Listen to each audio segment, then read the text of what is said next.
I knew something was wrong the moment my husband stopped looking for me. That had always been his job. At every family reunion, every neighborhood party, every wedding. I'd wander off talking to someone, and 20 minutes later, Noah would smile, weave through the crowd, and say, "There you are." It had become our little tradition. So when I disappeared during my cousin's engagement party, I expected him to come looking.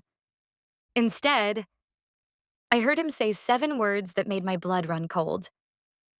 "Ryan, would you go find Claire?" The party was held at my aunt's vineyard. Long wooden tables stretched beneath strings of white lights. A live band played near the dance floor. Nearly 100 guests wandered between the patio, the wine cellar, and the gardens overlooking the lake. It was the kind of place where people constantly disappeared into conversations. No one thought anything of it. Until Noah asked the wrong man to come find me. Ryan wasn't family, officially. He was an event coordinator my cousin had hired to help organize the evening. Unofficially, he'd been sleeping with me for almost 16 months.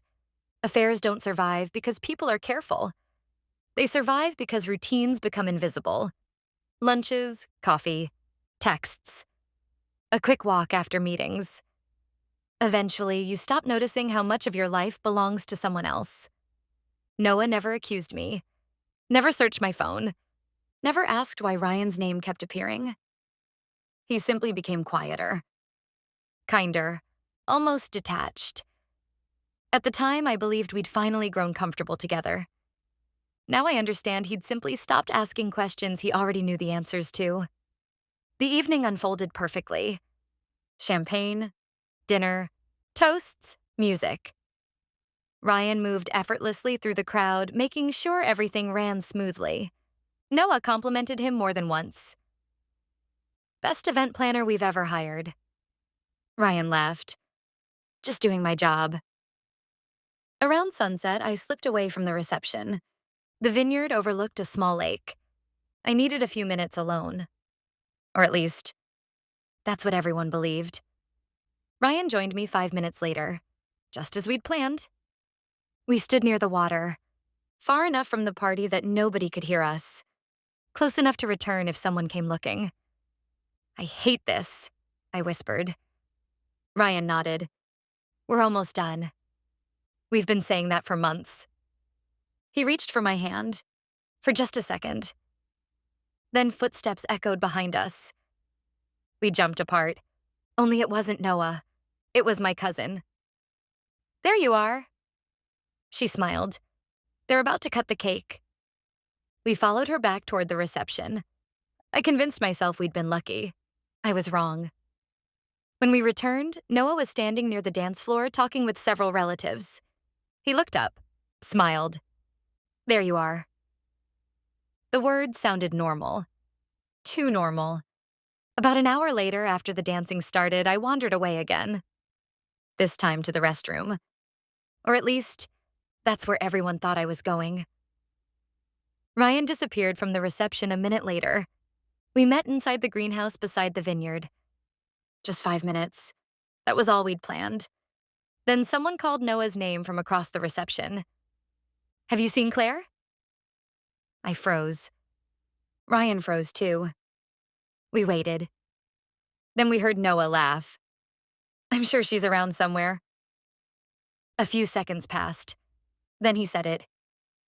"Ryan." My heart stopped. "Would you go find Claire?" Silence.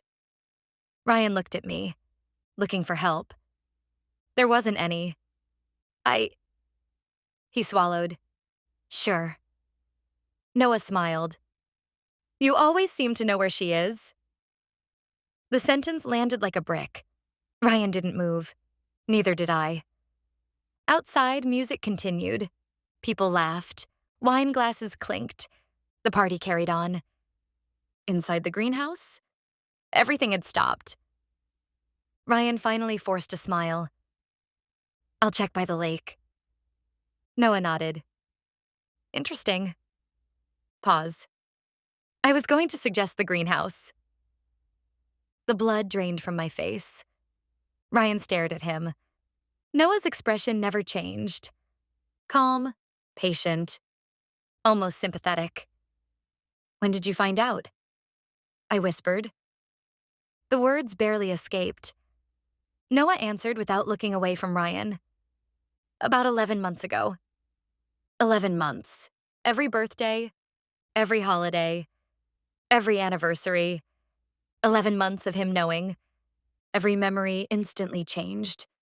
The patience, the smiles, the quiet evenings. He hadn't been trying to save the marriage. He'd been waiting to see whether either of us would stop lying. Ryan finally lowered his head. I think I should leave. Noah stepped aside. I think that's probably the first honest decision you've made tonight. Ryan didn't argue. He walked through the reception without looking at anyone. Didn't say goodbye. Didn't look at me. Guests watched him leave. Confused. Unsure. The music continued playing, but somehow, the celebration felt over. People began making excuses, collecting coats, saying goodnight earlier than planned. Within an hour, the vineyard was almost empty. Only Noah and I remained beneath the string lights. He reached into the inside pocket of his jacket, pulled out a large envelope. Divorce papers. Already signed. Already organized. Already waiting. I looked at them for a long time before asking, why ask him to find me? Noah looked across the dark vineyard. Because people look in familiar places. I frowned. I wanted to know where he'd search first. A long silence settled between us. If he looked everywhere, he was just a coworker. Another pause. If he walked straight to where you actually were, then he already knew where you disappeared. He finally looked at me. There wasn't a place you could hide. He placed the envelope in my hands, then quietly added, I wasn't asking him to find you. Another long pause. I was asking him to show me how long he'd already known where to look. He walked toward the parking lot without another word. I stood alone beneath the lights as workers folded chairs and cleared empty wine glasses. The music had stopped. The laughter was gone. Only the sound of crickets remained. I still think about that vineyard sometimes. The lake, the greenhouse, the string lights. Not because that's where my affair ended. Not because that's where my marriage ended. But because I finally understood something I'd missed for nearly 2 years. Secrets don't survive because they're impossible to find. They survive because no one thinks to look. And the night my husband asked my affair partner to find me, he wasn't searching for his wife. He was confirming that another man already knew exactly where she'd be.